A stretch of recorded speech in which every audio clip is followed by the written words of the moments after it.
પાટણ જિલ્લાના સાંતલપુર તાલુકાના વારાહી એપીએમસી ખાતે પ્લાસ્ટિક પ્રદૂષણ અંતના શપથ લેવડાવવામાં આવ્યા। ગુજરાતનું પાટણ જિલ્લાનું સાંતલપુર તાલુકાનું વારાહીનું પ્લાસ્ટિક મુક્ત પ્રથમ માર્કેટયાર્ડ ભારત સરકારશ્રીના વિશ્વ પર્યાવરણ દિવસની ઉજવણી નિમિત્તે પ્રધાનમંત્રી નરેન્દ્ર મોદીના પ્લાસ્ટિક પ્રદૂષણનો અંતના સંકલ્પને સાકાર કરવા વારાહી ખાતે શનિવારના રોજ એપીએમસી સાંતલપુર તાલુકાની વારાહી બનાસ બેંક સાંતલપુર તાલુકો તેમજ સાંતલપુર તાલુકાની સેવા મંડળીઓ તાલુકા સંઘના ઉપક્રમે લોકજાગૃતિ માટે રેલીનું આયોજન કરવામાં આવ્યું।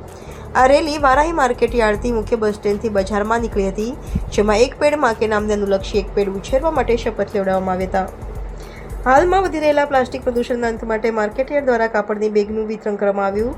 પ્લાસ્ટિક બેગનો અંત લાવવા અને પર્યાવરણની જાળવણી માટે પ્લાસ્ટિક બેગનો ઉપયોગ ન કરવા સમજણ આપવામાં આવી। આ પ્રસંગે વારાહી માર્કેટયાર્ડના chairman Bhemabhai Chaudhari, vice chairman Arjunbhai Ahir તથા board of director CO Banas bank Santalpur તાલુકાના સિનિયર ઇન્સ્પેક્ટર કિરીટભાઈ સોની તેમજ બનાસ બેંક સ્ટાફ તેમજ સાંતલપુર તાલુકાના સેવા સહકારી મંડળીઓના સભાસદો અને તાલુકા સંઘના ચેરમેન અને મેનેજર હાજર રહ્યા।